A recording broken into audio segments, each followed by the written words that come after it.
There's a Harani saying that oblivion is the god's greatest gift. The Warborn cannot receive this gift. Every night you suffer the same dream. Every night the memories return. You rip a young soldier's head from her body, plunge a sword into the pulp of a king's chest. He's already dead, but you're compelled to keep butchering him anyway. You wake from these dreams, memories of your actions in the demon war, with tears in your eyes. But for some reason, you never relive the moment when everything changed.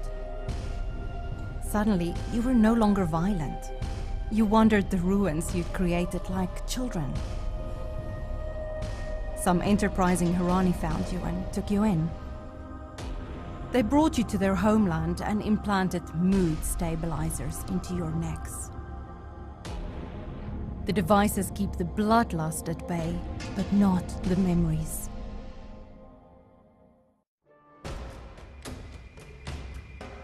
Your entire lives are structured around the 3 rules. They're the closest thing you have to a real culture. The Hirani say the 3 rules can answer any question. They say any question that can't be answered by the 3 rules is utterly unimportant. You always used to believe them. Then your stabilizer was damaged in the junkyard. You knew you should get it repaired immediately, but you had questions. Things which had always felt clear suddenly seemed cloudy. Like sending that message to the ship. Doing that was good for the Hirani, good for the Warborn. With a working stabilizer, that should be enough. But right now, it wasn't. The message had been a lie, and lies were sins. If you were always supposed to remember your past, and the sins you'd committed in Esna, was knowingly committing another sin really a good idea? And what if the Nuyen ship went back and attacked its own port, mistaking dock workers for pirates? If someone else attacked first at your request, it almost felt the same as if you'd attacked first. Did it still count as breaking one of the 3 rules, even if you did so indirectly? The more you ponder such things, the more your stabilizer seemed to throb along with your pulse. In all the years since it had been implanted, you'd never felt anything like it.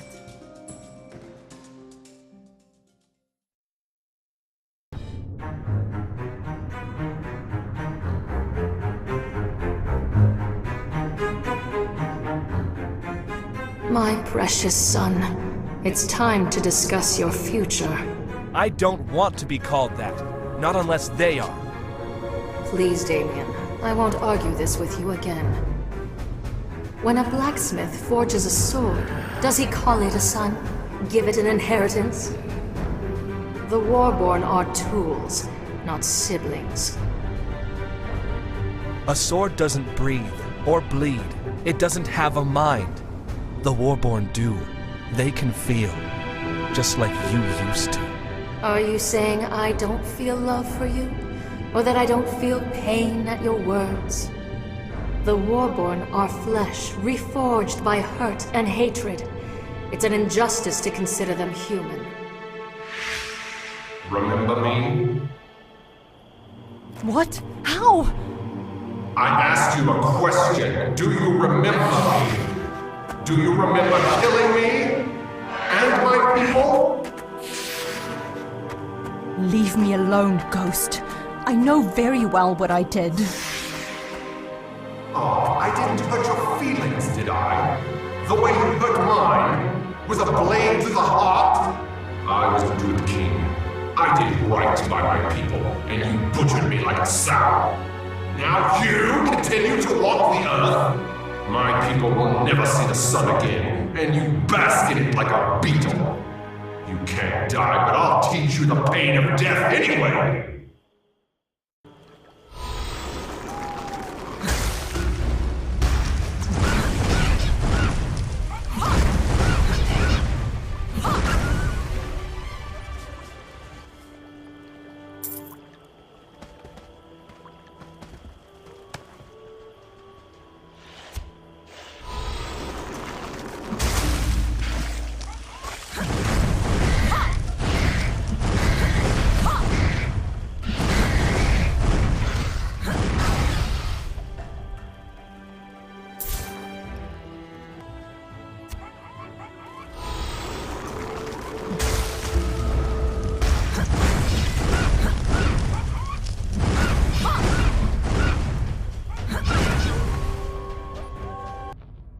You'd had a new dream.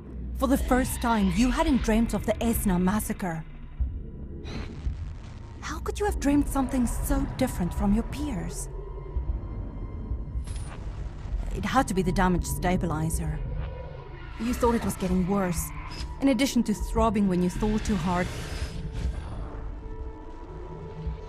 it now also burned. But still, you would have never expected it to change your dream. What you dreamt felt like another memory, bubbling up from the depths of your mind. You couldn't prove it, of course, but it felt just as real as the dream of blood. And it certainly caused as much emotional pain.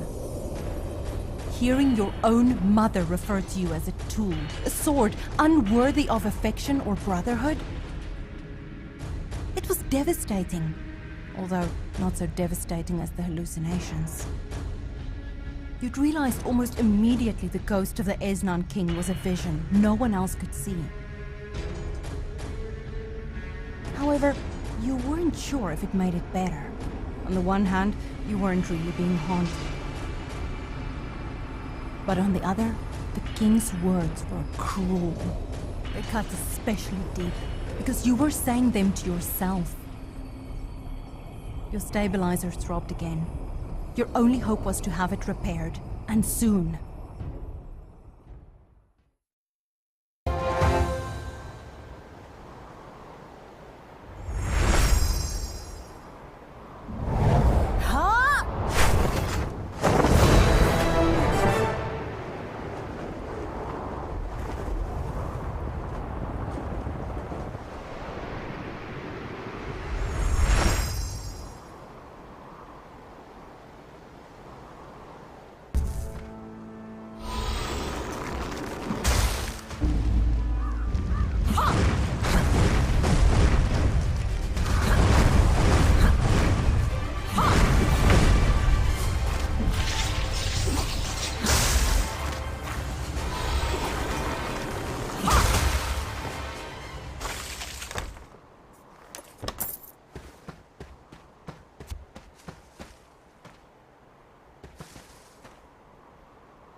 You weren't the only one.